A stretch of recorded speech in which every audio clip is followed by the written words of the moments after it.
lovers and friends. The sound of inevitability. Yeah. You're going to listen to this podcast because of the implication. Now we're just doing straight up Always Sunny quotes. The implication is it's the Gaming and Drinking Cast. After a long break of 3 whole months, we're back. Yeah, we celebrated our beer anniversary and then just never did it again. And then fell off the face of the earth, you know? Yeah. Kind of like all your favorite 90s kids stars. They just disappeared after they did like 3 good movies. Yeah. Except for what's his name? The guy from Sixth Sense. Haley Joel Osment. Haley Joel Osment. He's still rocking and rolling. He's not done anything in forever. He was in the Boys. Yeah, but that's like one role, and he probably got chosen because he hasn't been seen in like 20 years. I thought you were gonna say Leonardo DiCaprio. He was a teen heartthrob in the 90s. Yeah, but he didn't disappear at all. That's what I'm saying. Did not disappear. Yeah, that's what we're going with. Who was the kid? Corey Feldman. That's more 80s, but yes. I mean, there were two Corey. It was Corey Feldman and Corey Haim. Corey Haim died. Corey Feldman's still around. I think they were both in that License to Drive movie, which you probably never even heard of. Never heard of it. I did see Corey Feldman in Celebrity Rehab, though. I forgot that was a thing that existed. It was like him. It was like him and Dennis Rodman. Corey Feldman's the one in Friday the 13th, right? I think he's in the Goonies. Yeah. Okay. Yeah. The really short guy, skinny guy, black hair. He was like the punk kid in the Goonies. The Lost Boys. Yeah. Yeah. He's Tommy Jarvis in like Friday I think the 5th one. He kills Jason with a machete at the age of like 13. So that kind of makes Jason less intimidating and scary. But that's a deep cut for me, man. I haven't watched any Friday the 13th in a while. I got them all on digital. They had like a sale, like nice. $10 got you all like 9 movies. It was pretty good. Before we launch into any of that other stuff, though, what are you drinking? Oh yeah, it's been a while. I forgot we're supposed to talk about beer. I am drinking from Artisanal Brew Works. It is called Touch a Crunch. It is a red ale with spices and natural flavor, is all it says. But the aftertaste tastes like Cinnamon Toast Crunch cereal milk. A red ale, not a stout, because you think that like the milky stuff would go usually with a stout. It's got lactose in it. It says yeah, everything has lactose. Contains milk sugar. Yeah, and it is 7.4%, made in New York. People don't do a lot of red ales anymore, but man, I love them. I think they're great. Love red ales, dude. I used to drink a lot of Killian's. Yeah, me too. But this one's definitely a lot maltier. If you remember last year at all, this is my favorite season for beer. It's the pumpkin and Martzen season right before Halloween. I am drinking a Great Divide Pumpkin Ale. They are out of Denver, Colorado, and this is a 6.5%er. I have not tried this yet. It's pretty dark for a pumpkin beer, as you can see. Yeah. It looks like a brown ale. Tastes like a brown ale? Good. I think it's closer to a brown ale than a lager, yeah, for sure. But if you could see a little bit closer, it's pretty, like, the consistency is pretty thin. Like, it's close to a lager in consistency. But, yeah, it definitely tastes like a brown ale. Hell yeah. Oh, it's good. Nothing like describing beer. Especially the audio podcast listeners, if you're on the audio feeds, which, judging by our metrics, most of you are, so you can't see our pretty faces and or our pretty beers. Yes, but you are more than welcome to go check out our YouTube channel, Gaming and Drinking, and also some pretty exciting news. I've been streaming quite a bit lately, and I'm trying to kind of up that to get a little bit of a group together that we can talk about games together and whatnot. And I've been streaming on Twitch, but I just last night bit the bullet and went ahead and got OBS Streamlabs Prime. Now I can stream on Twitch, Facebook and YouTube all at the same time, and we're going to be doing that. So if you're not already, go check us out on twitch.tv/gaming and drinking, YouTube gaming and drinking, and also I'm going to start updating the Facebook page gaming and drinking as well. What is the Facebook URL? Facebook.com/gaming and drinking. I know it's Absolutely. not, but It is. it is. Is it really? Yeah. That's funny. Yep. That's so good. we're hitting it. Travis, you're all about the twatter. You should start running our Twitter page. I will. I'll start putting out some tweets and whatnot, and I'll be on the other stuff. Okay. I'll try to keep the Twitter updated for me. The problem is I don't even update my personal Twitter regularly. Like I just lurk mostly. So I'll have to remind myself to actually start updating and posting. I saw you posting something on Twitter the other day, some real snarky film critic shit.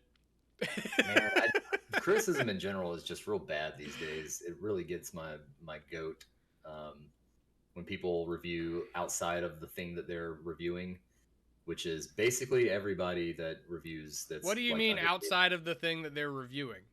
Like, so for instance, if you're watching a movie about like the one that really got me was there's a new, you remember the guy from Lost, the guy that played Jack? No. Matthew Fox. So he hasn't been in anything in like 8 years. He like retired from acting and he just came back recently on a new show on Peacock. And the first thing this reviewer said was like he's supposed to be like a fallen like ecologist, like he was a bleeding heart Greenpeace type guy, and then he went to work for a corporate like basically like this plant that pollutes a lot. And so in the review, the first thing they start with is like, it's hard to sympathize with a character who is polluting the earth.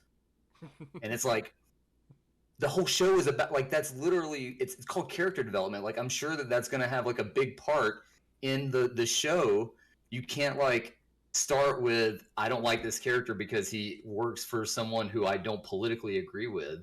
It's just like, do you not know anything about how character and it's a work of fiction. Yeah, and it's also work. I mean, like there's just no like separation. We can get into all kinds of different things. Yeah, let's not do that. But yeah, if you want some snarky criticisms, you should check out Travis's Twitter. And this is the thing that's been happening in video games and in film circles for a while, and I think we're starting to finally see some pushback against it, and I would like to see that continue. That's why I like what we do, because we really focus in on the games themselves and not try to bring in our own biases when it comes to maybe our own personal beliefs and things like that.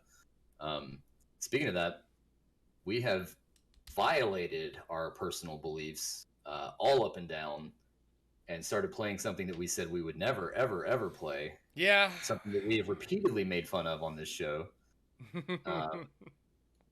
And I am, of course, talking about Fortnite. Yeah, we've been playing the hell out of some Fortnite, man.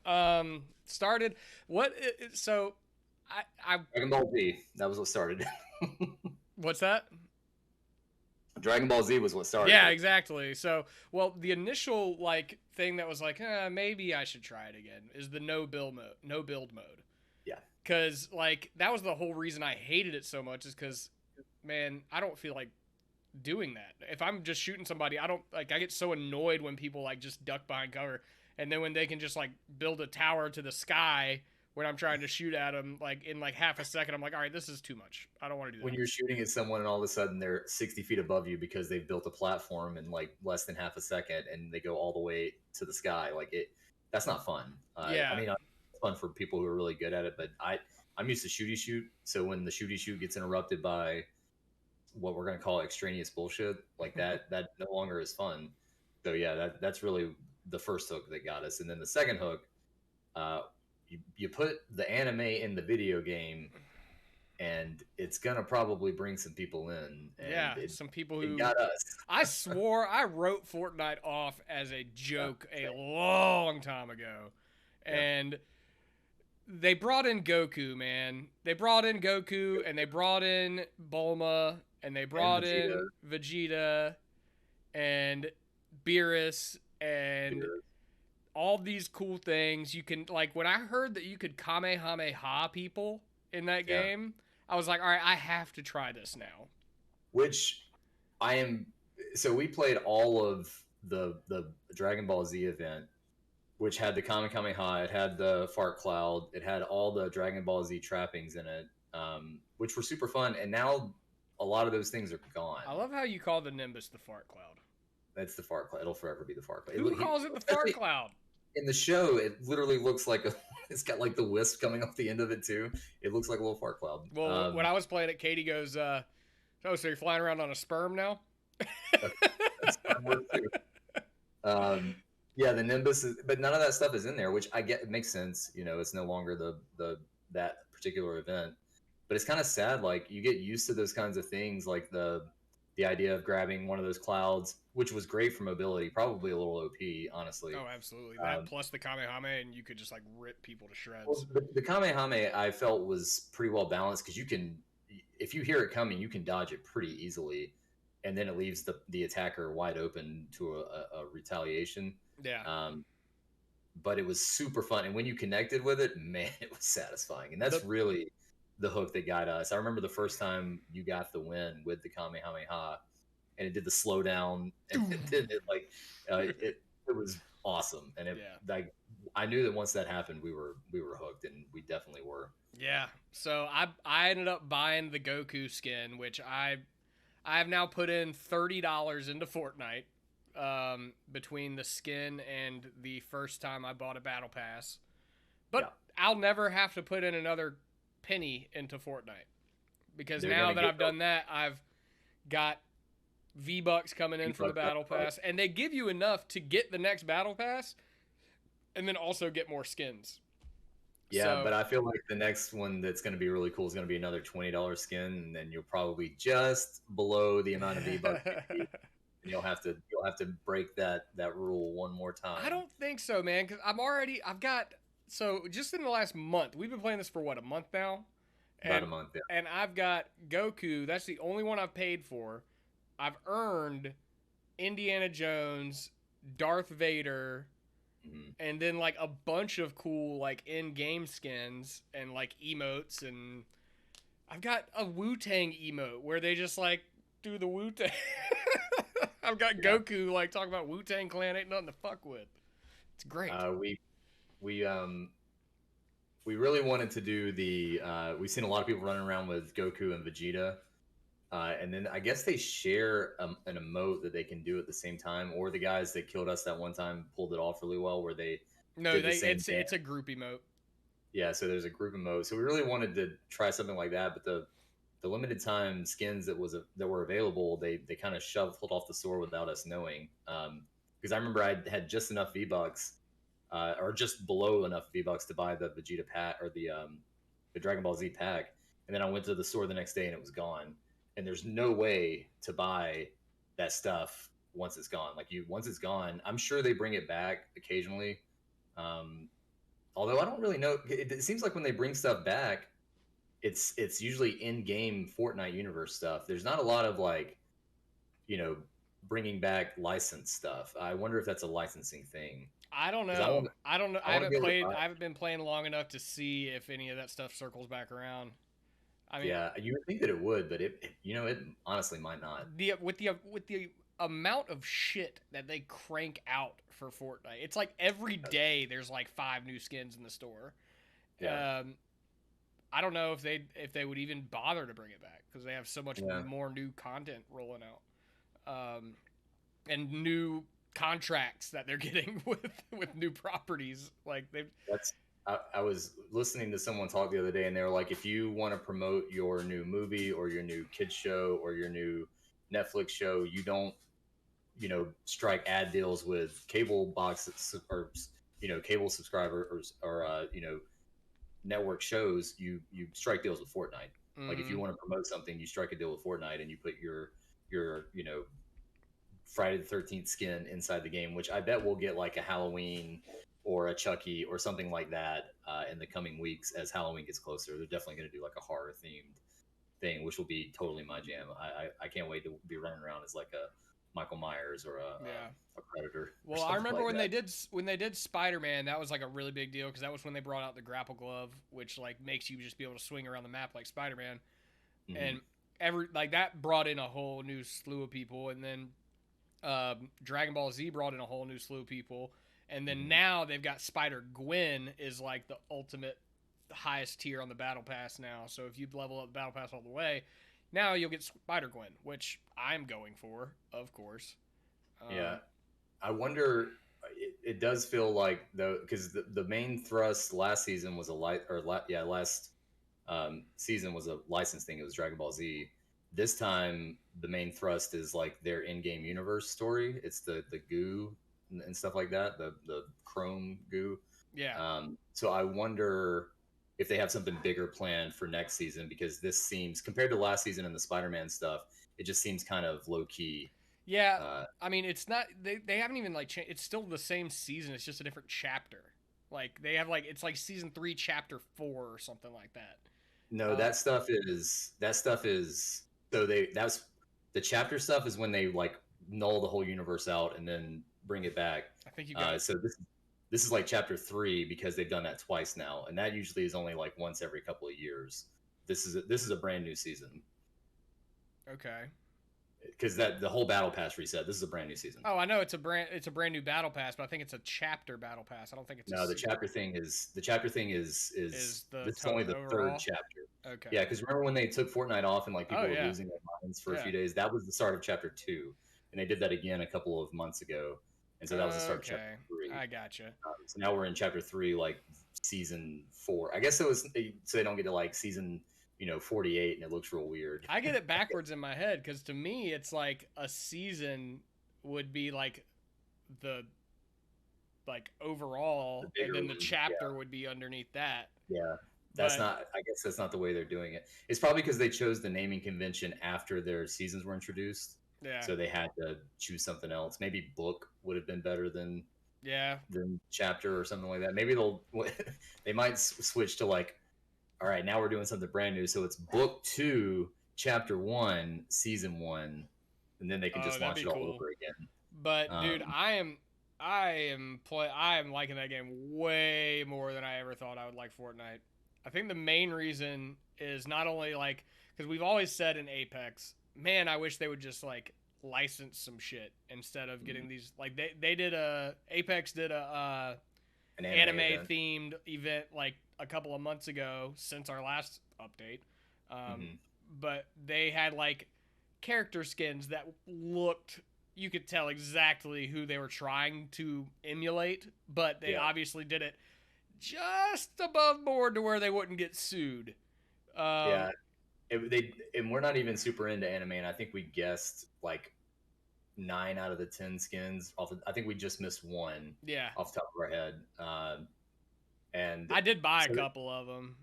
yeah, I did too. Yeah, And there were some really cool ones, yeah, I but got the again, Mirage Deku one.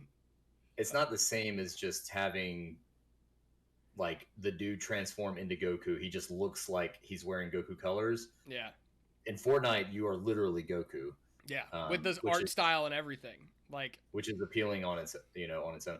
And it's I should say though, it's not just like all the crazy license stuff and having Darth Vader party up with Indiana Jones and John Wick and going around shooting people, like that's fun, but the chaos inside of the game makes the game what it is. Like being able to like blow up a building or catch a building on fire or drop. There's like the Junkerous where you drop like a random piece of junk down on a building and it just completely evaporates it and kills whoever's inside. Like the game itself is really fun. The shooting isn't great, and I think anyone that's played a real shooter and then goes to Fortnite can immediately tell you that.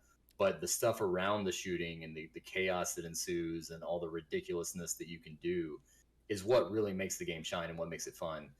It's I want to make sure that we don't seem like we're just in it for the license stuff because although that's a big part of it, I don't think we would be as into it if the game itself weren't fun. yeah, I mean, there's so much to do in it, and like, God, I feel like such a fucking like old head for like just now coming to be like Fortnite's cool.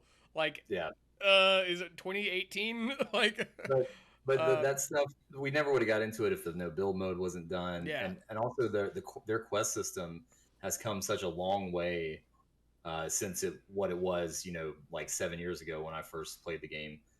That is another thing that I think some modern day shooters should take from them. The quest stuff makes you want to play the game way more than just like in Apex. Whenever we play Apex, we're just trying to get dubs. We're just trying to play the game as what it is, which is good. I And mean, we're also doing the dailies and weeklies in Apex.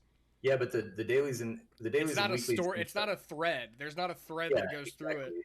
Yeah, I think that even if it was just like, hey, go because in the storyline stuff and Fortnite isn't great. Like it's not like telling this amazing story, but what it does is it gives you reason to go to certain places and take certain actions, which Hmm. puts you there with other groups and makes cool stuff happen, cool fights, Yeah. different little things like that, and you get your own little storyline out of it. I just wish that Apex would maybe take some of that from it. Like give Hmm. me a reason to go to, drop at what's the Boneyard place called? Oh, Uh, Skulltown, but Skulltown, yeah. Give me a reason to drop at Skulltown. Give me a reason to drop at Octane's little fun house. Do put things in the game that make you want to go there, even if it's just some like, hey, go flip this switch or do something.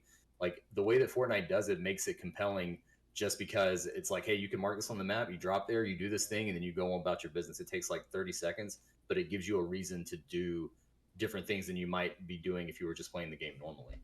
yeah, and there's just all sorts of like it's around. It kind of reminds me of like in a weird way like Zelda Breath of the Wild or like Mario, the new Mario, because it's like everywhere you go on the map, there's something there to do. Yeah. Whether it's, you know, a vehicle for you to hop in and run around in, or a bounty board for you to grab, or some kind of like vault for you to like try to find your way into with a bunch of good gear. There's Mm. just like everywhere you go on that map, it seems like there's something that you can do there to progress yourself and your team further in the game, which that's not the case in Apex. You'll run around in Apex for 20 minutes and you're like, fuck, guys, we all still have white helmets, like, Yeah. and no attachments for our guns. Like you feel like you can get yourself pretty powerful and ready for the fight in Fortnite in a way that you can't in Apex. Yeah, you're not. And I think another thing about that, what you're getting at is when that game over screen happens, there's just like 70 things that launch down. You're earning XP for Oh everything, and it yeah. all goes towards your battle pass, Yeah. which it goes up to 100. It just makes you feel, even if you lose immediately, even if you get killed immediately, you're still getting some kind of XP bonus. You're still getting some kind of reward, and it makes you feel like you didn't just waste your time. Whereas if you die immediately in Apex, you just go back to the loading screen, and you might have like done some damage with a gun that goes towards your battle pass, but it's not the same as seeing all these different hoppers pop up and say like, "Hey, you completed this, you did this, you put points towards this." Yeah. It's just a really smart system that makes you want to engage with that loop more than a lot of these other types of games that I've played like this. It's such a smart system. It is, man. Who knew Fortnite was good? Who knew? The rest of the world apparently, but hey, 8-year-olds. 8-year-olds knew better before us. better than late than never. But you know what else is new that I think we might know about that 8-year-olds might not quite be there yet is Omega Strikers. That is a game that we started playing 3 days ago, 4 days ago. I went on, like I said, I've been trying to get my Twitch streams up. And so I wanted to see what games are popular on Twitch. And one of them I saw, which is popular in Asia, was Omega Strikers. And I saw that it was free to play. And so I downloaded it out of Steam. It is, like I said, it's free on Steam. Um, and it is basically like Disc Jam, uh, League of Legends, and Rocket League had a baby. It's a lot like this game's on Steam exclusively, we should say, and it's a lot like the NES Dodgeball with some like disc jam and MOBA stuff wrapped around it. So like the basic gameplay is you're basically playing dodgeball except with a net, like a goalie style thing, and each character has powers So just like in soccer. dodgeball. it's not. It's more like it's honestly more like air hockey. Like Yeah. that. That's the I mean the best. feeling of the puck riding around, yeah, that feels like air Yeah, hockey. and the way that the except when it moves, because like the goal moves, like the two outer parts move back and forth like this. At least No, on it's some just stadiums. so the way that works is it only starts closed and then it opens. It doesn't ever close back up. Oh, okay. So it'll So start yeah, closed and then slowly open. So that way, I think that's just so like goals don't get just like sniped in right from the beginning. yeah. Um, Um, yeah, so you're trying to get a puck in a hole, and you choose these characters. So the MOBA part comes from you're choosing characters that have different abilities, and then you're leveling up through the match. Everything resets after the match, but you're leveling up through the match, doing stuff and like gathering these orbs, which is a really cool addictive system. it's fun, man. I played it like when I first got it. I didn't. It's very hard to initially grasp. Yeah, Um, but once you play for like a couple hours, you start to get the hang of it. You start to get the hang of like the cooldown system and like the different abilities of each like position, because you're basically the way that I think the most successful people that I've seen playing, they keep a goalie in their fucking goal, which if you take your goalie out of the goal, you're going to get scored on. that part reminds me of Rocket League, like making the goalie stay in the goal and But like dude, it's even bigger in this game. Like if your goalie comes out, you're fucked. yeah. Um, and so you've got your goalie needs to stay in the goal, and then I think the most successful teams I've seen and played in have had somebody in mid and somebody in forward.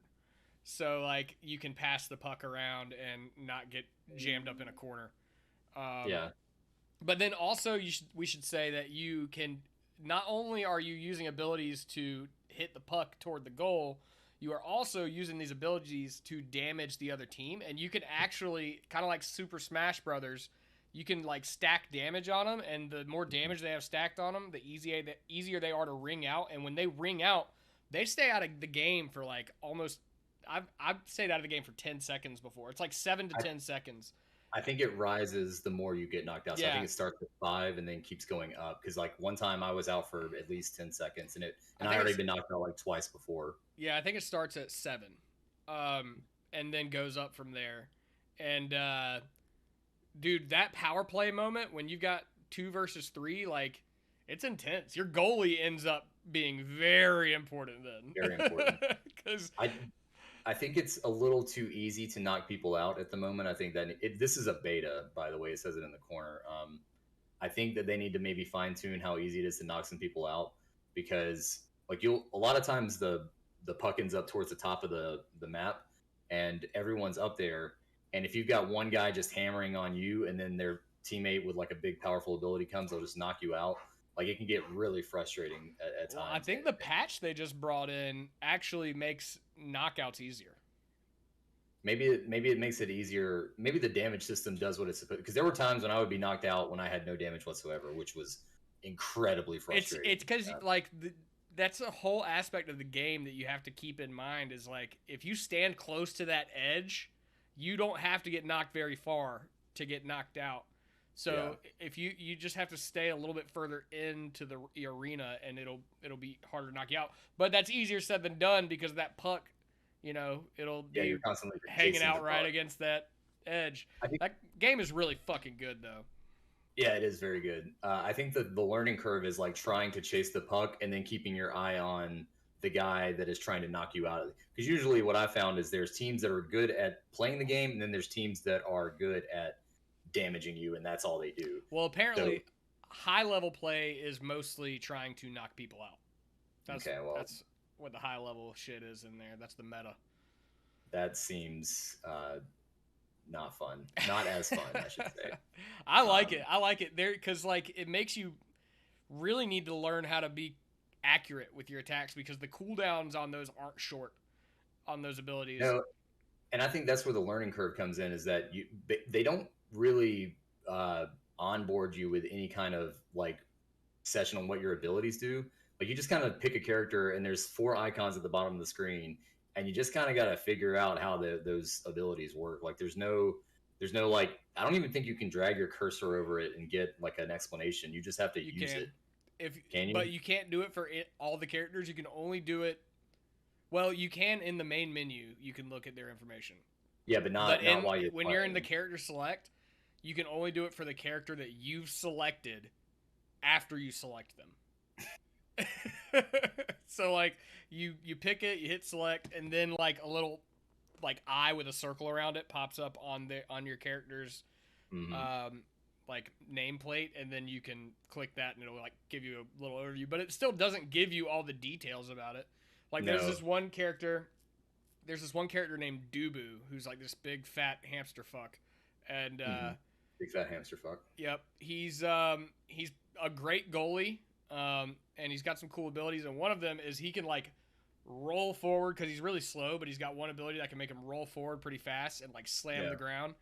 Hmm. And all it says in the information menu is like does medium damage after he rolls. Yeah. Yeah. But Hmm. what they don't tell you is that that ability also stops the puck in its tracks. Like Hmm. it doesn't deflect it anywhere. Like you can straight up just like stop it and hold the puck there for a Hmm. second, which is a great ability to have. But they don't even say that in the ability description. That's the Uh, same as the main girl who's in like all the artwork. I can't remember her name, but the Juliet. redhead. Yeah, the one that I was using that I really liked. She has an ability where she like basically throws out like seven punches and an AOE effect like a fan, and then she does like one long punch at the end. But if you do it right over the puck, it stops the puck. And for a long time, I thought it was And like then it does a really hard hit and knocks the fuck out of the puck. if the puck is in your, but if you're like standing over the puck, it won't hit it. Oh. So that's the thing that I had to figure out. Like, so if you do the seven punches, it'll stop the puck, and you can like move up a little bit before your final punch goes. So if someone's like trying to attack the puck, you'll hit them instead of the puck, or you can move it like into the range and it'll hit that. Which again, that would be like way too much to explain and thing. So you kind of just have to play It's a and so the guy figure that I out. found out, I can't remember the name of the dev team, but it's a bunch of League of Legends developers. Oh, is this a Riot game? It's a Or are bunch of they the like people that left Riot okay, made this okay? game, That and you can makes so and much that sense DNA is there, and for absolutely. so like uh, the thing with Riot and the thing with Super Smash Brothers and a lot of these other games that have a similar kind of vibe is that they are very easy to grasp like what it is you do, Hmm. but then like there's and you could play it for 30 seconds and know exactly how the game works, but Right. the more you play it, the more you learn the details of how each character works and how they're it's as deep as you want it to be. It's a game that you Hmm. can set up with your friends and play on the couch and just smack the puck around, or you could get a fucking like esports team together and like train for months on end on like the minutia. And Hmm. I think that's they've hit a really good sweet spot with that game as far So as this that stuff developer is not goes. an Asian developer. Let me see who developed this game real quick. Do do Um, do. I'll mention some of the other stuff about the game. It's got a really nice aesthetic. Like I like the anime.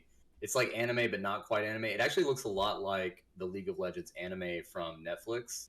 It's got that same kind of like cell shaded, real blocky lines. Like real, it looks really nice, and it runs great, which it should because it's not very. It doesn't look very technically demanding, but there's a lot of nice sprite work. There's a lot of nice particle effects when you hit the ball right. Like when you when you score a goal and the screen basically explodes. Like it's really it's a good looking game for what they're doing with it. Yeah. So this game was developed by Odyssey Interactive, and Odyssey started after a bunch of people left Riot. Okay, that's cool. That's Yeah. awesome. I would have sworn this was an Asian developed game, like an NC Soft or something like that. Right. It also has a very Genshin Impact look, which is a lot of games have the Genshin Impact look now, but this game definitely is borrowing some of that style from them. So that's why I would have thought that. But that makes so much sense considering the depth of play that is there from the beginning, and also the way that you unlock characters, and that's like kind of how they make their money because it is a free to play game. Well, with that kind of pedigree, they're probably going to come out with fucking 100 characters for this game. Yeah, this game seems well. I guess a MOBA is pretty hard to balance, but it seems like it'd be hard to balance this type of game. Um, but maybe it's not. Maybe it's just like a MOBA where you just find a counter for every type of character there is, and as long as you have a counter for that ability, Yeah, but you with can. only with only three characters to pick, Mhm. that meta like I can see it going the way of the Overwatch real quick, which is like every squad has this character and every squad Yeah. has this character. Yeah, and if you see Like a if you tiered list. It's like if you're not picking these 3 characters, then your team's gonna lose, yeah, kind of thing. I hope it doesn't get to that. I hope it's more like League of Legends, where basically any character is viable if you know how to play them.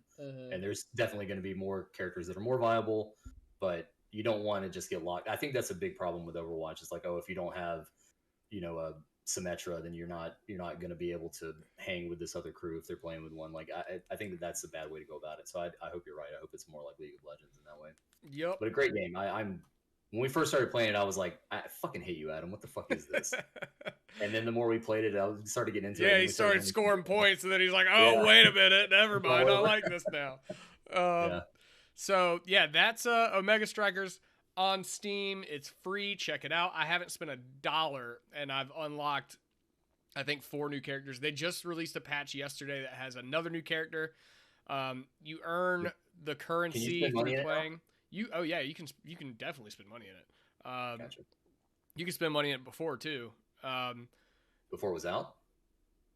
Before the patch yesterday. Oh. I thought you meant there was like a founders pack. Oh, like, no. I think there is a founders pack you can buy. Oh, okay. And there's a battle pass. Is there a battle pass? Yeah, there's a battle pass.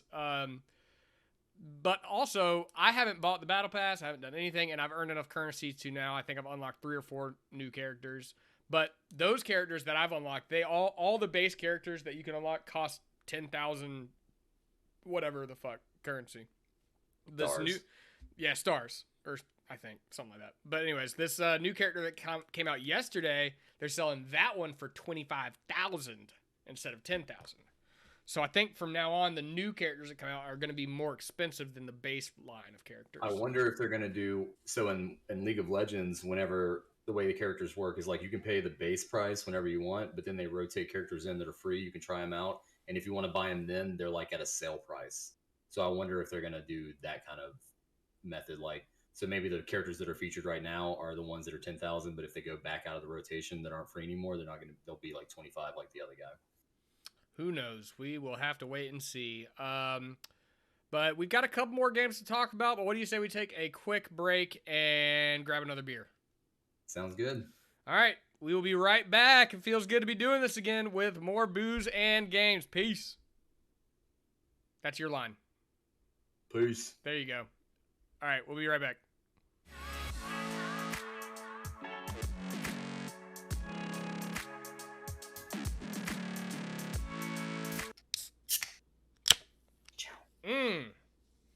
Splooge. What? I splooged everywhere. What? No. This is a family-friendly podcast. You can't be talking about your splooge. Well, I opened the beer and it splooged all over my computer screen. I don't think that's the word you're supposed to use in that instance. Nah, sure it is. It's all over the speakers. It's going to be a sticky mess. Oh, boy. Oh, God. What'd you drink? I can't read that because it's backwards. Asshole. This is the No. We need to talk about this. Just kidding. What are you drinking? It's the Founders Ultimate Oktoberfest. Okay. So it's the Founders Oktoberfest aged in bourbon barrels. Okay. We should say for video watchers that couldn't read that, me and Travis just had a 5-minute argument about the direction that his camera should face and why it should face the other way, because right now it's a mirror image and all the wording is backwards, but he says he can't concentrate if it's not like a mirror. So that looks like some just straight up heavy metal band nonsense. Yeah, you might be right. We might have to flip that later on now that I can see it like that. It does fuck with my brain though when I see stuff that I'm doing and it's not the right way. Mm-hmm. But that's a whole different discussion. This is part of their barrel age series. So if you know anything about Founders, they do a big barrel age series. This is, to my knowledge, the first time they've ever done an Oktoberfest like this. Most of their barrel age series is fantastic. So excited about this. I like their Oktoberfest, their Marzen. It says it's a traditional Imperial German style Marzen aged in bourbon barrels. So it should be just like the regular stuff, just aged in bourbon. That is gonna be boozy. Oh, it smells All their BA stuff is boozy.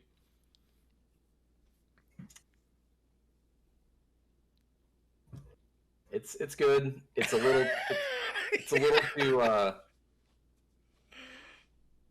it's a that Are the spices there at least? I kind of it just tastes like bourbon barrel aged whatever. Like you get to a point where you lose the flavor of whatever the original beer was because of the bourbon barrel aging process. Unless it's a really bad. dark beer, then I feel like it can be overtaken by. Yeah, exactly. And this is not. This is a super light beer, as you can see. It goes right through, and it's okay. It's not my favorite of that series for sure. I like their what was it, the espresso porter? Was that? Yeah, all of those are really, really good. Speaking of that, I am drinking the Steel Hands Coffee Lager, which Steel Hands is in KC. They've got most of their stuff is okay at best. However, I do like the coffee lager, and I know that Travis, as working at Comer and everything like that, like you grow to hate Steel Hands. I don't hate Steel Hands. I think everything they do is perfectly okay. I like their coffee lager. This one, it's like a golden, nice golden color. It's definitely not bad. And like it straight up tastes like they just like brewed it in a like strained it through coffee is what it like tastes like. It's got a really strong coffee flavor to it, which you know, it's almost like a white stout. I've had some coffee white stouts. Like a mocha stout. Yeah, that like golden stouts with coffee that are similar. It's like they did that process with a lager, which I enjoy. But other than that, Steel Hands, like, it's okay, but like this is by far their best beer. It is their most popular beer. It's not. I don't think it's a bad beer at all. It's not something that I would personally buy. That's more for ethical reasons than than taste reasons. But I love their facility, and I think they have a beautiful place. I think they're a fine brewery. It's just not my thing. Let's get into this ethical thing. What's the ethical reason you wouldn't?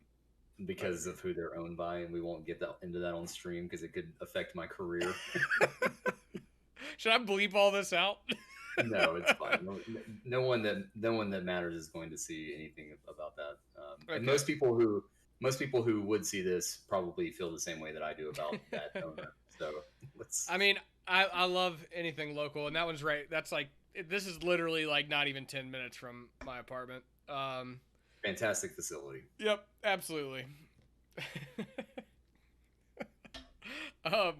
But yeah, anyways, so when we last left, we were talking about Omega Strikers. Another little game that me and you have been playing is actually by little game I mean pretty fucking awesome game that we've been playing the shit out of is Returnal. Another one that came out a couple years ago. But oh yeah, since we last recorded, I got a PS5. Yeah. We didn't mention that. I have been. So, yeah, let's get into the reason why we started playing this game. Which, because you got a PS5, you decided to upgrade to the. Well, you found out a little. I'm not going to say loophole, but you found out a cool trick about the new PS Plus system. Which was, I don't even remember. Which was that if you don't have to, so the tiers are really weird. Yeah. Like if you want to get a whole year of like the big premium one, you have to pay like $130. But if you already have a subscription for say a year, and you want to upgrade to the remainder of the year, you can you basically get a discounted price, a rebate, if you will, for the part that you've already, like, say my subscription is up in March. I only have to pay for the additional You pay cost of September, October, November, December, January, February, March, and you then pay the April. difference. Yeah, and then April through August, I don't have to pay for. Right. So yeah, I was able to get the premium version of PlayStation Plus for, I want to say it was like $40 or something like that, because my subscription's coming back in like January. Granted, in January I'll then be charged fucking 130. yeah 130, 120, I think. but 100. I mean $10 a month for what you're getting. I mean, just based on the games that are offered on there, I've played Fortnite. Jesus Christ, Fortnite. I have done that. I've played Returnal. I've played Stray. And there are several others that I've played on there as well that are, between $40 and $70 a piece. So if I would have just bought one and a half of those games, I've already paid for my full year of the subscription. I think the problem with PS Plus Premium is that it's always going to be compared to Game Pass, and compared to Game Pass, it does not stack up. There's no comparison. It really doesn't. But when you think about how many games of this type that you probably would have bought over the course of a lifespan, if you just do the raw math of it, it actually is a really fucking good value, especially once you take a look at that game catalog. When I saw, Stray, and then this game, Returnal, and then Death Stranding, and then Ghost of Tsushima Director's Cut, I was like, okay,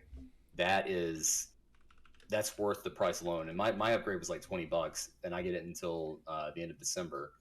And the first thing I did was download Returnal because you wanted to play it, and then I downloaded the demo or a free trial of Horizon Forbidden West, just because I wanted to see that game. So you do get timed demos. You get a bunch of little things like that. You can get a timed demo of the new Shin Megami Tensei game, which is super fucking cool. Lots of cool I little don't things like like that. time. I'm not a big fan of time demos though, man. Like if you're gonna give me a demo, give me like a vertical slice or like a couple different little chunks that I could play. Like I don't want to play the first hour of Shin Megami Tensei. I think it depends on what you're looking for. So if you think you might buy Shin Megami Tensei and you are just like on the fence of whether you're going to buy it or not, I think this is a really good deal. If you just want to see the best part of it, this is not that. This is I want a literally like PlayStation demo disc. Damn it! I've downloaded a bunch of those from Internet Archive just to see them and play them again on my emulator, and they are so rad. Please bring Right? back underground demo discs. But I think it's cool if you're just trying to get an idea if you want to play a game or not. And sometimes you just want to touch something, right? Like sometimes, I like know I don't that's think right. I don't really want to play. I don't have time to play Horizon right now because I'm in the middle of a bunch of big games that I'm playing. So But what I do do you want what do you randomly get the urge to touch, Travis? Aloy. Um, Sometimes it's a kitty that has a backpack on it. Um, Jin from Ghost of Tsushima. Those are the things I've gotten the urge to touch. Okay. Okay. I just want to mention here. I really like Ghost of Tsushima. It's not a game that is super compelling to me, but It's it a good game. is. It is a good game, but it doesn't like have that driving force like an Elden Ring or anything like that. But it's a game that like when I'm bored, I'm like, oh yeah, I should do a couple of missions in Ghost of Tsushima. I love the aesthetics, like the way that the title card flashes after before and after each mission. I love that stuff. It's so cool. It's just not a game that I'm gonna like power through, but it's a game that I like playing a couple hours here and there. Uh, Yeah, but I haven't beaten it. Um, I have spent a lot of time in it. Uh, but the reason if you haven't seen, you should see that PS5 version because it is gorgeous. Man, it's a good looking game. I have, I have, but it doesn't run at 120 hertz. It's my new standard. Well, the reason I say that is because my buddy Mac, just got an 85. This he is making too much damn money right now. But anyways, he got a new 85-inch TV that has 120 hertz refresh, and he also has a PS5, which he doesn't even play that many video games at all. But whenever I went over there to watch football this past weekend, And after the game, we were all sitting around talking about the TV and like the games to play on it and things like that. And I was like, I want to see this 120 hertz. I want to see it. And we were playing Ghost of Tsushima at the time. We were all like, he had already beaten the game, and so we were playing on New Game Plus, which New Game Plus on that is fucking hard as hell.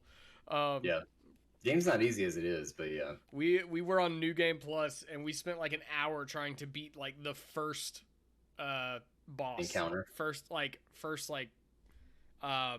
area that bridge lord. boss. Yeah.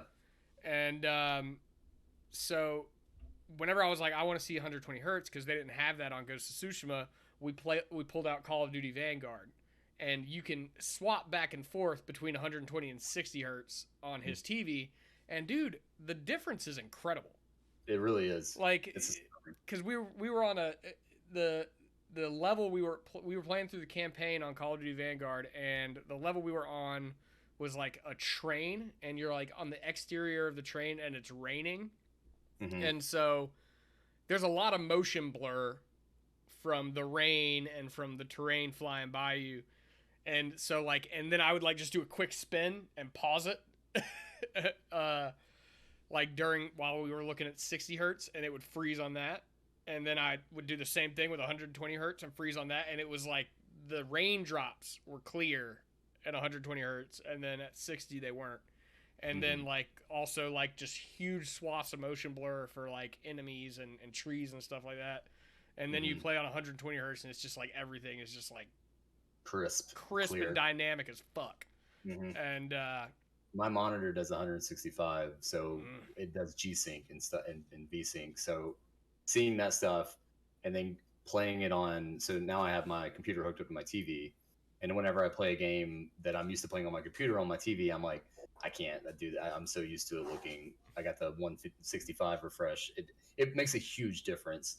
And if seeing it like that, like being able to switch back and forth between the two, seems like that would it'd be hard to go back. It sealed the deal for me, because I've always kind of been skeptical about like whether or not you can really tell a difference. Oh yeah. And the reason I'm like that is because, grow it like as a fucking media arts major, like you learn that, what was it, 24 frames a second, your mind can't really tell between motion and stop motion after that. And so in my mind, I'm like, what the hell? How am I going to tell 144 frames a second or 120 frames a second? But it's not just the frames. It's like what's being captured in those frames. It's the animation within the frames. Yeah, which is wild. Like it's literally like the crispness of the motion is pretty incredible. And I never thought of it that way until I actually saw it like side by side like that. Yeah. And it kind of blew my mind. And I was like, holy shit. Now I know what everybody's freaking out about.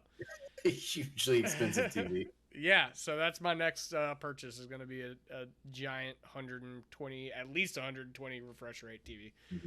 Same.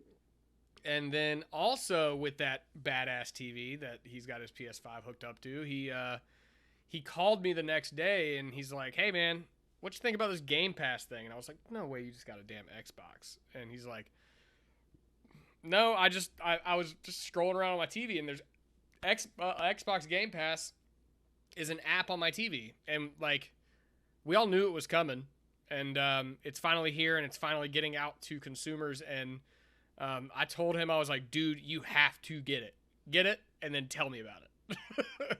And so he got Game Pass on his TV, and he's streaming I want to say he was streaming the show, MLB The Show. And he said there's like no input lag. And then he was playing some other stuff too, but I can't remember what. But the fact that he played it, and he is if he's got something to complain about, he doesn't, like, he's going to complain about it. He's not going to mince words. He's not going to mince words and be like, oh yeah, it was fine, I guess. No, he said he was like, yeah, it was great. And if there was something wrong with it, I know he would notice, and he would say something. I know that it took them a while to get this out, so I feel like they wouldn't have put it out on Samsung TVs if it wasn't like ready for the market. Yeah. Like they wouldn't make a mistake where it like there's lag, especially in the baseball game, which is going to be like the really popular one.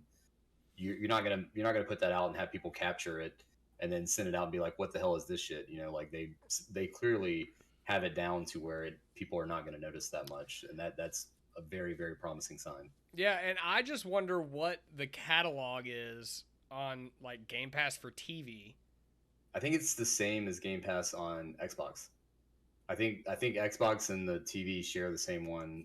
PC is different, but I think the one for TV, because I think that it's just using the Xbox like branding.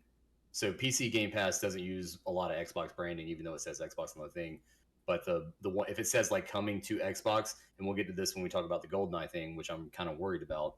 Um, but if it says Xbox, it comes to both the console and to the TV stuff, because what that is like cloud streaming. So if it says Yeah. cloud streaming, then that's what this is. Yeah, it's pretty wild stuff. I can't wait to get over there and try it. I'm gonna put that thing through the ringer next time I go over to Mac's house. Play like a Devil May Cry or something like that on it and see if you can notice any kind of Yeah. lag or anything. Well, I don't think Devil May Cry is on there, is it? I don't just a game like I'll that. play I don't, Deathloop because that just oh came. yeah, you should, dude. You should. Well, that's also on PS Plus now. So It's on if PS you want, Plus and Game Pass. yeah, so you should definitely play one of those two. I'm very excited to see what you think about that game. I love that game. I know it's kind of fallen off people's radars a little bit, but that's an amazing game. I put like 40 hours into it when it came out and beat it. And it's a really, really good game. Yeah, I'm gonna have to try that one out. But speaking of that, another game that we put 40 something hours into, get back to this discussion, is Returnal. A game that I kind of wrote off. I don't know why I wrote it off. I guess because some of the people that I follow weren't that into it. Um, but man, what a good freaking video game! Like a Yeah, video ass video game. yeah. I mean, it's made by Housemark. It's a third person shooter from Housemark, and like as far as Housemark goes, God, what the hell was the game where you were like going around the planet and it was like a Super Stardust. yes, Super Stardust, man. I played the hell out of Stardust, Yeah, Super and Stardust is great. and I could still play that game. Like if somebody put that in front of me right now, I'd play it for an I think hour. it's on the PS Plus collection. I think you got to stream it though because it was a PS3 game. Yeah, no, I'm good on streaming on the PlayStation. I bet the PlayStation streaming is not quite there. Not quite there. I bet it's not I quite there yet. streamed I streamed the first 3 God of War games on that on PS When? Now before the first God of War 2018 came out. Oh, I think it's come a little bit of way since then, but I bet it's still not It was great. trash when I I did it. played Red Dead Redemption 1 not too long ago, and it did not run great. Yeah. But anyways, yeah, Housemark, they've always made great games, and I can't remember who the head guy is at Housemark, but I remember a couple of years ago, like they've always made these arcadey, really arcadey ass arcadey games with high score chases, and Yep. and I remember a couple of years ago he said something like, "Yeah, arcade games are just dead. People don't want to play them Yep. anymore." But they have managed to take a third person sci-fi story based game and turn it into an arcade style shooter and vice versa. And It's a bullet hell shooter with a story from a third person perspective, it's so which is an badass. amazing accomplishment on its own. Yeah, and Uh, the upgrades you get throughout that game, like we should say it's a roguelike, yep. um, but they've tied the story into uh, the The dying and abilities. coming back, hence the name fucking Returnal. Hmm. Um, and It's got some Metroidvania stuff going on too with the abilities and how you can skip passages and stuff like that. yeah, Um, but I think that the big thing about this game and the reason that it stands on its own and it would live and die by this is the feel of it. It feels incredible. Like it might be the best playing game that I've played in a couple of years now. the Like running it just around's real good. the running around is real good. The shooting feels great. The way that I didn't I don't think I used the aim down sights very much because so the way that the aim down sights works is like you barely press the left trigger in and you aim down sights, and if you pull it completely, it does the alt fire mode.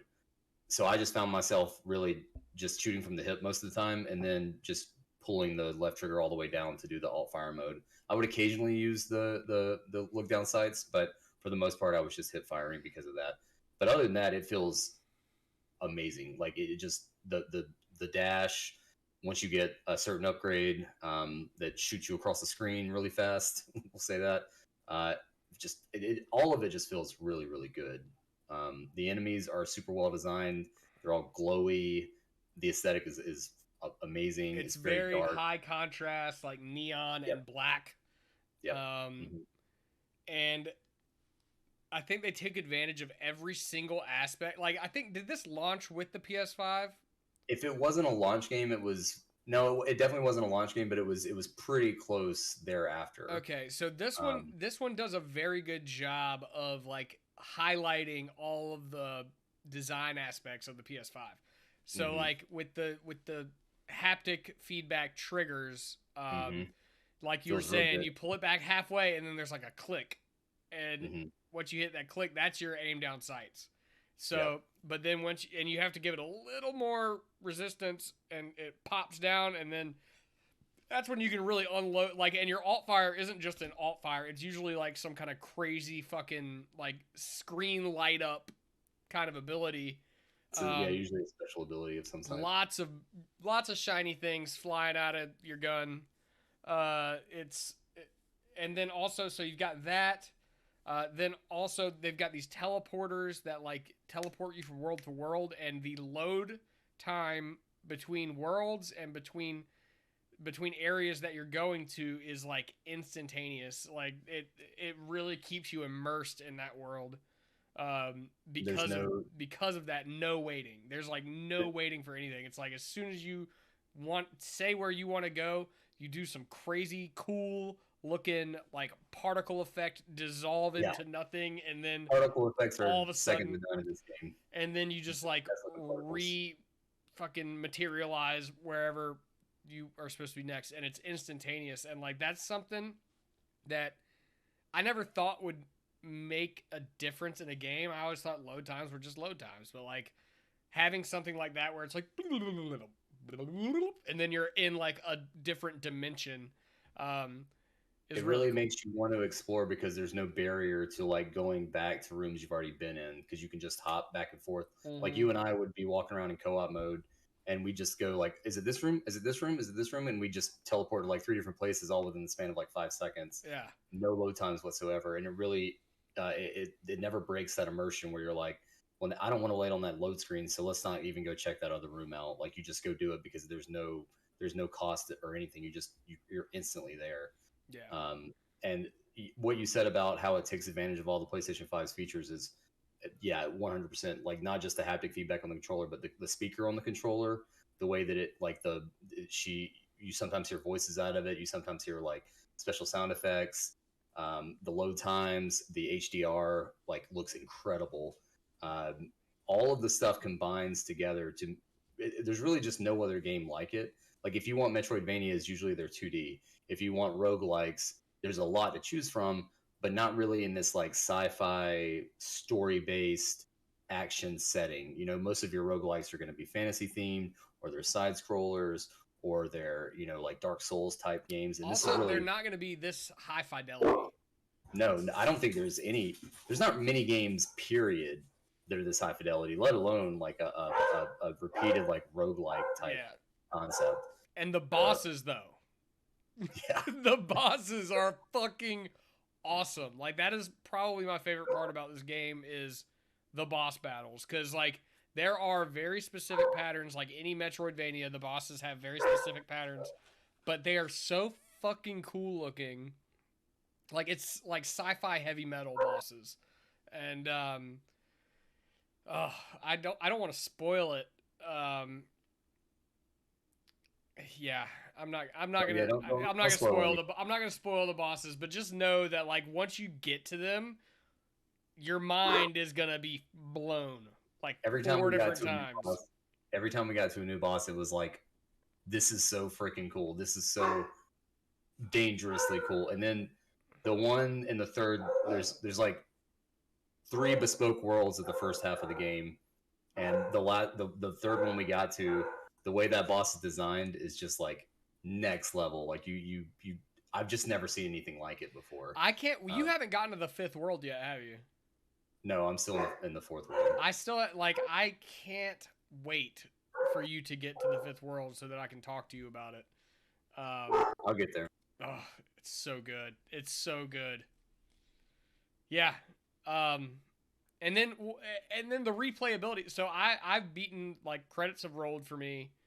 And then there's also, like, to keep the game going, there's a couple different things. There is this tower that's, like, off of. So you start out every round outside of your ship, as it is a roguelike, but then, like, you can go straight and go into a run, or you can go off to the side and go to the tower, which is, like, just basically an infinite tower where you can just keep going and going and going. Bosses get harder and harder and harder. And it's different bosses and enemies in the tower than it is even in the main game. So it's like its own separate side game that is arcadey as fuck, like the Housemark style games, where you are going for a high score and you are going for a top level. But there's a whole nother story going on in the tower. I haven't even told you this part, but there's like a whole other story in the tower that adds layers into the story that we've been slowly getting through the game. It's wild. It's a mind fuck, dude. That game is a mind fuck. It is the sci-fi part is some deep sci-fi. Yeah, I love the story stuff that they pepper throughout. The first time you see like a let's say a modern day structure inside of this alien planet, and you go inside of it, and you're like, what is going on here? Like it just gets your hooks in immediately. Yeah. And it's consistently surprising, and most of all, it's just fun. Like it feels good to play. It's fun to dodge those bullets. It's fun to, like find these new guns. Every time you find a new gun, you're like, this is so crazy. And like, you think that it's one of those games where kind of like Hades. I don't know if you beat the crap out of Hades, so you know what I'm talking about. The way that you would like find a new weapon in Hades, and you'd be like, I don't really know if I like this type of gun or type of weapon. And then you use it a couple times and you're like, oh, now I really like this type of gun. And then once you start getting the new aspects and everything of those guns, which like this game does the same thing. The Rotland Gobber, whatever the hell, who does a bunch of DOT. The Rotland Gobbler. I usually hate like DOT type weapons, especially slow firing ones in a gun game. But this one, like, what is your dog doing? Huh? What is your dog doing? That's 3 dogs behind me, and they're being annoying right now, so they can go outside. All right, hold on. Let me go take care of this. I'll be right back. Is that Parker? It's Parker and Fig and Monster. They're riling each other up, and they're barking at nothing outside the window. And Monster and Parker can't see, so they're just barking because Fig's barking. All right. Well, yeah, we'll be right back. I got to go grab another beer, anyways. We'll talk a little bit more about Returnal in just a minute, and then we will move on to something else. But we will be right back with more booze and games.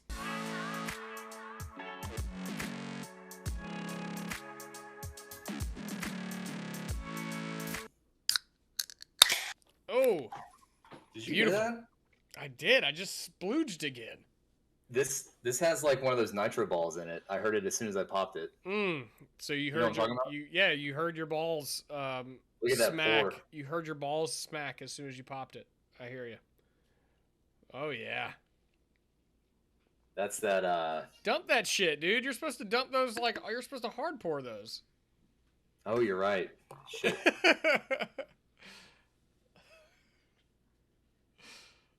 Hell yeah.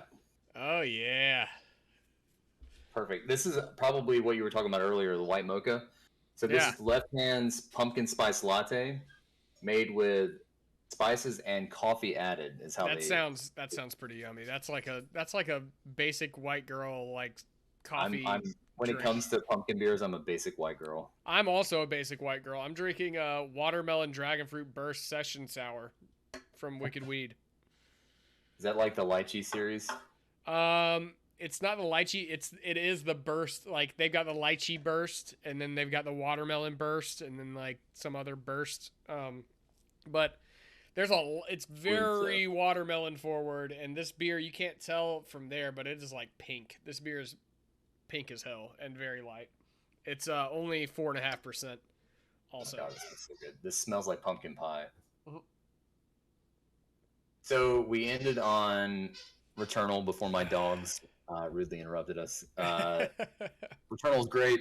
If you wrote it off like we did, definitely give it a try because it is as good as you've maybe heard or maybe haven't heard. I don't know. Yeah, Returnal's a great game if you like sci-fi, if you like shooters, if you like roguelikes, any or all of the above, try it out. If you like Housemark, If you like Housemark. Yeah, it's very Housemark. go play Super Stardust HD. Oh God. Don't. So I think we're gonna go ahead and get to the news. We kind of talked a little bit about this stuff during a stream that we did, but since our streams get erased on Twitch after 14 days, no one's gonna be able to see that stuff. There was a Nintendo Direct recently, and we got a little bit of news. We got you mentioned that you wanted to talk about Octopath Traveler 2, which looks amazing. I also read some stuff. I don't know if you heard about this or not, but they're going to bring the characters together and have them interact with each other before the last chapter of the game, which was a big complaint in the first one. Yeah, in the first one, there was like no story interaction at all. It was like, oh, no. You're on a mission too? I'm also on a mission. Not that our missions have anything to do with each other or anywhere in the same part of the world, but for some reason, we're going to go with each other to all these other missions. And I didn't get this from the trailer, but apparently it looks kind of like 1920-ish, like steampunk. Yeah. I didn't notice that at all, but apparently a lot of other people did, and I read about that. It looks great. That 2D HD art style is fantastic. It is just so good. I still haven't played Triangle Strategy. Triangle Strategy is really, really good. If you like Final Fantasy Tactics, it is the next game in that lineage. We got a big announcement there. It was that GoldenEye, an amazing video game from the 90s, basically the precursor to all modern first-person shooters, is coming to Nintendo Switch Online and also Xbox HD or Xbox Game Pass as a HD remaster. Now the Switch version, I don't know if it's coming to Game Pass. I think it's just coming to Xbox. No, it's coming to Game Pass. Is it coming to Game Pass? Yeah, but they specifically said Xbox Game Pass, not PC Game Pass. Okay. So I would not expect to see it on PCs for you and I, which is super disappointing, but it will be on Xbox Game Pass. Now, the Xbox version is a remaster at 60 frames, 4K visuals, all that good stuff. No online play. The Switch version is just the N64 port with online play. And you know what I think that was? I think that was like 100% just negotiations between Rare, who is Microsoft owned, and Nintendo, who owns all the rights to GoldenEye. That is 100% what it is. That's 100%. And so like they're like, all right, Microsoft is like, all right, you guys can have online play. We'll take local play. We get HD. Y'all get the original. And I don't know if anybody has played the original in a while, but we have.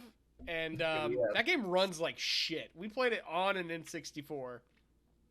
When me and Travis went to Savannah, Georgia a few weeks ago for our fantasy football draft, and I think my brother Kyle brought his Nintendo 64 with GoldenEye, and we played it, and I was shithoused.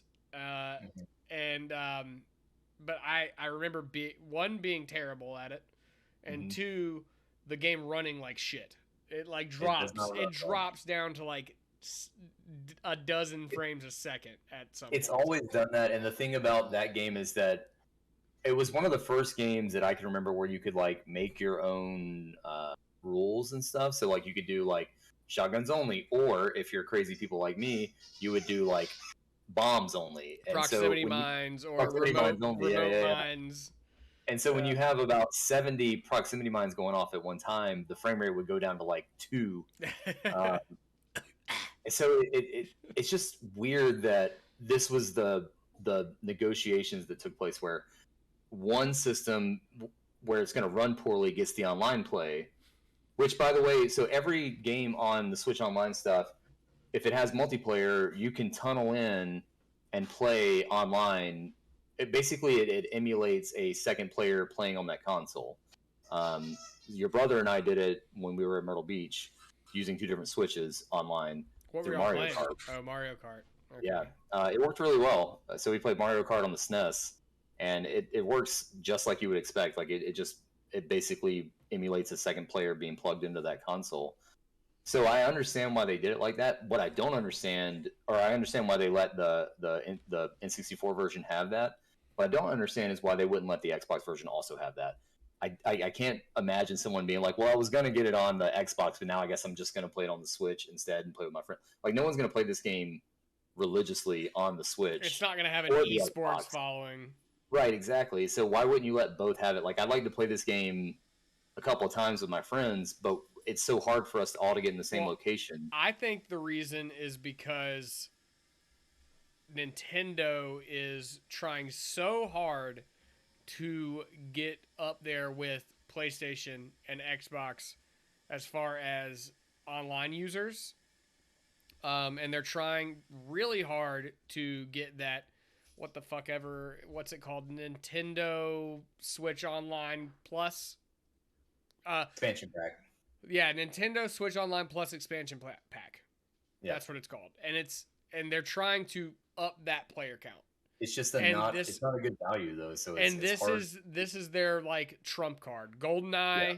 is their ace in the hole. That like that's the last one. If anybody's Yeah. gonna get on, it's this one.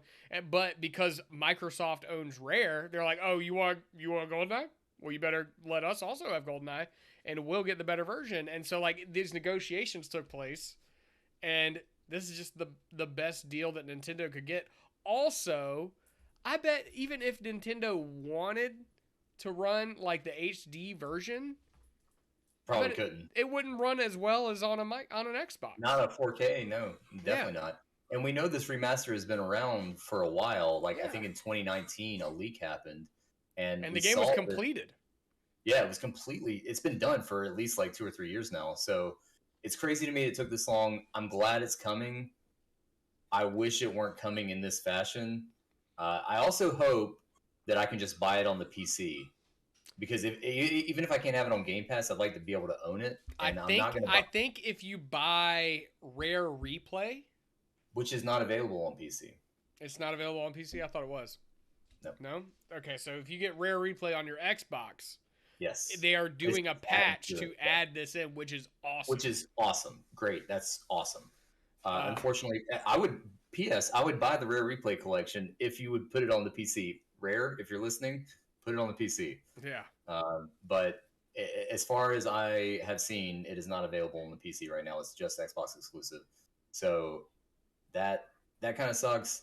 But Didn't at least Rare Replay originally come out on the 360? I think it came out on the one. Was it? Okay. I think That'd be really cool if they are still updating a game that originally came out on 360. Even if it was just the one though, it's very cool that they're adding this. It was a very early Xbox One, if it was. Yes, Xbox. it was. It was like 2016 or something like that. It's an incredible collection, by the way. If you haven't played any of that stuff, you should definitely go check it out. So that's a little bit disappointing. Another disappointing thing that happened in the direct that I think everybody on the planet was looking for was the remastered collections that have been rumored for the past 2 years. So there's 2 different ones. There's the Skyward Sword, or not Skyward Sword, Legend of Zelda Wind Waker and Twilight Princess collection, which both came out on the Wii U, which no one played. And then the Metroid Prime Trilogy collection, which came out on the Wii 1, but hasn't been seen since. Now, both have been rumored basically at every direct that has happened in the past 2 years. We know they're real. We know that they have been made. But Nintendo just seems like they don't want to release them. And this is doubly weird because Well, all those Wii U games that they did, and then they re-released like Mario Kart 8 and Pikmin and uh, Donkey Kong Country or Donkey. What's the new Donkey Kong? Tropical Tropical Freeze. Freeze. All those games that they re-release on the Switch that were Wii U games they just ported up have been ginormous successes for They're Nintendo. still selling Tropical Freeze for $60, and it stays at the 60 top. bucks. It stays at the top of the list too. Always. And I don't. So why are they not bringing this collection to the Switch? I'll tell you why. It's because Nintendo is the Disney of video games. I'll say the late 90s to early 2010s Disney. The vault stuff. Yeah, like this stuff is going to come out of the vault once every 30 years, and if you want to buy it, you better buy it then. So I bought both of those on the Wii U, but I don't use my Wii U. I'd like to. I want to have Wind Waker on the Switch. That'd be amazing. That's the that would be the best place to play Wind Waker. I want that game on the Switch. Like that game is so good. It's so underappreciated, and there's really no way for people to play it a modern way unless you emulate it. Which is why Nintendo, by the way, if you want to solve your piracy and emulation problem, put these games out. Like put them out on the Switch. I don't understand why they know it would sell. And the rumor was it would be right before Breath of the Wild 2 came out, which, by the way, got announced at the thing as being Tears of the Kingdom, and it's coming out May 12th. So the rumor was it would come out right before then as like a promotional thing. Well, that's May. That's only a couple of months away now. So if you're going to do this collection, if you're not doing it now, when are you going to do it? I just don't know. understand. May is still 8 months away. Still, though. Like... I mean, they still have time in Nintendo world. They still have time to announce old games coming out again. Because if you think about the way they did Metroid Dread, what was it? They announced it, and then like 3 months later, it was out. Yeah, basically like 3 months within the 3 months. And that for the amount of like praise and sales that game made. A 3-month lead-up window is such a short runway for anyone but Nintendo. Yeah. And so, like, they very well still could be planning an ace up their sleeve, like, come Christmas, be like, oh, by the way, Wind Waker's out. It's $50. Buy it for your kids.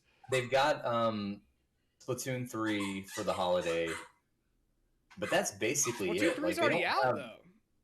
Yeah, no, exactly. That's what I'm saying. Like, they don't really have a whole lot of holiday stuff right now. So it seems like a weird move to not have, like, you put 2 Zelda games out at Christmas time. It doesn't matter if they're remakes or not. They're going to sell like crazy. People are going to buy a Switch and they're going to buy the Zelda collection with it, you know?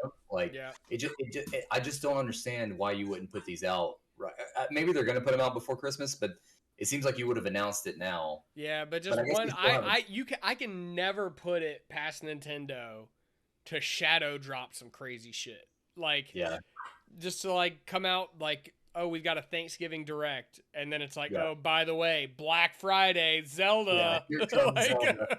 It would sell. And then like everybody's burning down a Best Buy trying to find Zelda. It would sell 5 million copies on that day if they did it that way too, and they know that. So I guess that's a good point. They can do it whenever they want, however they want, and it's still going to be the same results. I guess the bigger question for me is the Metroid thing. The Metroid Prime trilogy was the bigger, like that was almost like guaranteed to be here, and it wasn't here.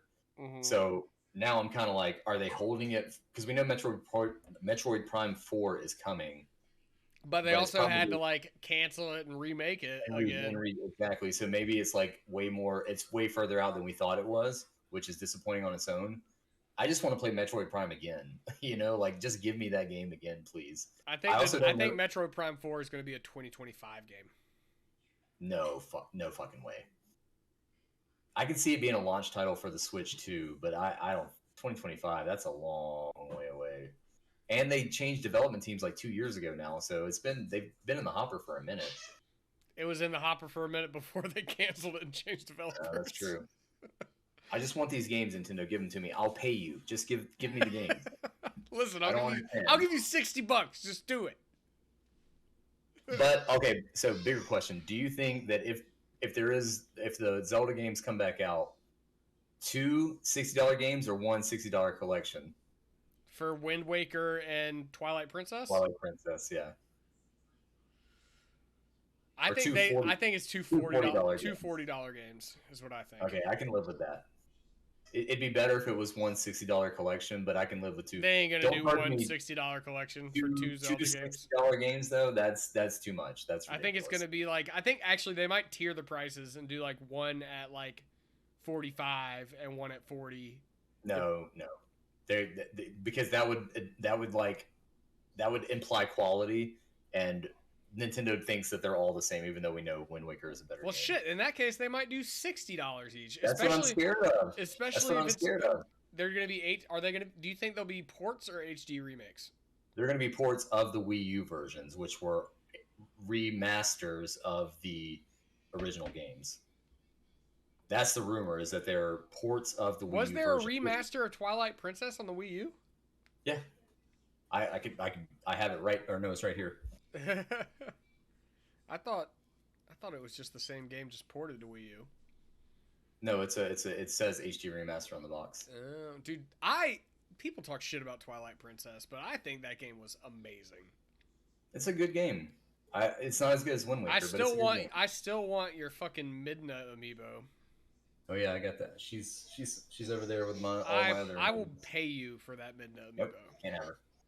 She's great. I will trade you. I will. She came with the HD collection, the HD Twilight Princess. I will trade you some cool shit. Nope. For that Midna amiibo. I love my Midna. She's my Midna. I'm gonna have to go on eBay and get a fucking Midna. All right, one last thing before we get out of here. If you've paid attention to video game news at all over the weekend, even if you don't even care about video games, you probably heard about this.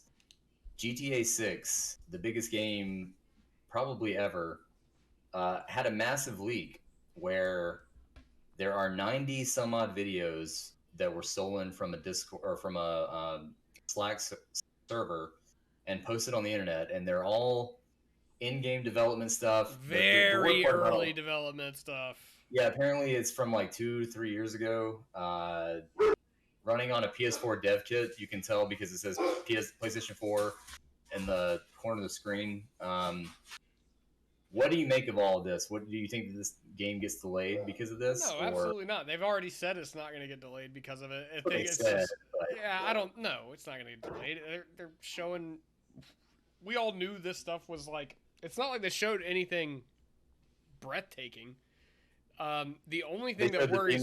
They showed the female protagonist. But they are like that was already like basically all but confirmed. Yeah. And the people, the hackers have said that they have more. That they have. They say that they have the source code for GTA 5 and GTA 6. Yes. And that they are now ransomwaring this shit. Yes. And that's scary. That is what could cause delays in the game. You think Take-Two pays? I think so. I think so. I think they're not a government. They negotiate with terrorists. I think they pay, and then when they find this person, they bury them under the fucking dirt. Oh, absolutely. You know that the same thing happened to Uber.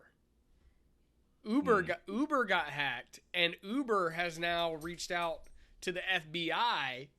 Yeah, that's so Take-Two did too. Yeah. And so, but no, Uber has come out and said, "Hey, I think it's the same guy that hacked us as the guys that hacked Take-Two," and so now they are coming together to search for this guy. That's a lot of money being thrown at one person. And you know what's crazy is if this guy wins, he's basically like the digital BD Cooper. Yeah, or DB Cooper. Yeah. There's a couple things about this though. The fact that he's been so brave, like 90 videos, that's a lot. And I don't think it was like an hour of it was like an hour of gameplay, I think. Yeah. And I don't think you post that stuff if you're being super careful. I feel like this person is going to get caught in the end. I hope so. I hope so. I kind of hope that he does. Like I want to see him. I want to see like this translucent skinned like 15-year-old. He probably some Russian like 14-year-old boy, like cooped up in his little apartment and like hasn't seen daylight in 3 months. And Rolling in Bitcoin. Just oh my god, rolling in Bitcoin. not just Bitcoin. He's got like Ethereum posters on the Not it's wall. not even like just his Bitcoin either. He's taken Bitcoin wallets. Somehow he's Yeah. decrypted it and He's, gotten other people's Bitcoin. how many apes does he have? How many of those like The bored apes? apes. The NFTs. How many NFTs does this guy own that aren't valuable anymore? And that's why he hacked this to begin with. I really hope that we see a resolution to this soon. I really hope it doesn't affect game development. Do you think he has eyebrows? No, he looks like he looks like a small version of what's his name from the Goonies. Sloth? Sloth, yeah. Looks like Sloth from the Goonies, but small. All right, and do you think he is from Russia or somewhere in like the upper Midwest? Like Ohio? I was thinking like North Dakota. Like no, everyone knows there's no computers in North Dakota, so that's not it. Sorry to all our North Dakota listeners. All our North Dakota listeners. Sorry about We didn't mean to insult you there. If there was so if he were to be in the U.S., I feel like he would be in Florida. I could see Florida. I could also. I don't know why. I mean, Florida screams to me. Like Miami. He's in like Miami or something. Yeah. I could see that. Just in like. Why should be like a clubbing like Chad bro. Oh my god, he's just balling out somewhere, like living the fast life. He gets drunk and he's like, you know that GTA 6 leak? That was me. I've been sitting.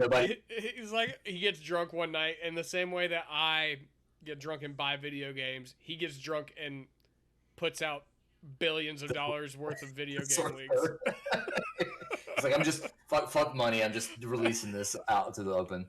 And he tells, and then he buys like a bored ape. He tells all his model girlfriends, but no one believes that he's actually the guy that did it. Mm-hmm. I like that. That's pretty good. What if it's actually Elon Musk? No, Elon Musk doesn't actually know how to use a computer, so it's definitely. God. All right, I think, yeah, that's a good place to end this episode. What do you say? I think that's good. All right. Yeah, so there was a lot that we didn't get to, but that's fine. We will be back hopefully next week. That's what I think we should try to either record next Tuesday or Wednesday. Yeah. And yeah, we'll have a lot more games to talk about. I've got almost a dozen on my list that I didn't go into tonight, because there's been a lot that's come out in the last 3 months. We'll talk about some Ninja Turtles next time. Yep. We'll talk about some Xenoblade, some Steam Deck, probably some Persona. By then you might even have the Royal version. Yeah. And if you're interested in if you hear this episode later on, go check out our Twitch stream. I think we're going to be streaming some Dead Space 3 tonight. So look for that. We're going to do some spooky games for Halloween. So we'll see how this one goes, spooky and we'll go from there. All right. In the meantime, cheers, Travis. Cheers, Internet. Good to see you all again. And yeah, check us out on Twitch, twitch.tv/gaming and drinking. YouTube, search for gaming and drinking, and facebook.com/gaming and drinking. Cheers, peace, bye. Peace.